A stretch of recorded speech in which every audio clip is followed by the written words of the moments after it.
நீங்கள் பார்த்துக் கொண்டிருப்பது News21 செய்திகள். தமிழ்நாடு செய்திகளை உடனுக்குடன் தெரிந்து கொள்ள News21 செய்திகளை பாருங்கள். உண்மை, உழைப்பு, உயர்வு. பழனி தண்டாயுதபாணி சுவாமி திருக்கோயில் உண்டியல்கள் நிறைந்த நிலையில் எண்ணப்பட்டதில் பக்தர்கள் காணிக்கை வரவிருக்கும் ரூபாய் 4,67,00,000 தாண்டியது. தமிழகத்தின் முதன்மை கோயிலான பழனிக்கு நாள்தோறும் பல்லாயிரக்கணக்கான பக்தர்கள் சுவாமி தரிசனம் செய்ய குவிந்து வருகின்றனர். இதையடுத்து பழனி கோயில் உண்டியல்கள் நிறைந்து, இதைத் தொடர்ந்து கடந்த 28ஆம் தேதியும் இன்றும் என 2 நாட்கள் உண்டியல்கள் திறக்கப்பட்டு மலைக்கோயில் கார்த்திகை மண்டபத்தில் வைத்து எண்ணப்படுகிறது. இதில் பக்தர்களின் காணிக்கை வரவு மொத்தம் 4,60,49,356 ரூபாய் கிடைத்தது. வெளிநாட்டு கரன்சிகள் 1069 நோட்டுகள் கிடைத்துள்ளது.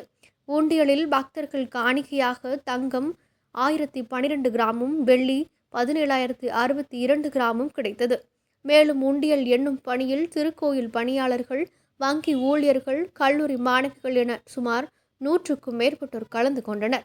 நிகழ்ச்சியில் இணை ஆணையர் மாரிமுத்து, துணை ஆணையர் வெங்கடேஷ், உதவி ஆணையர் லட்சுமி மற்றும் பலர் உடனிருந்தனர்.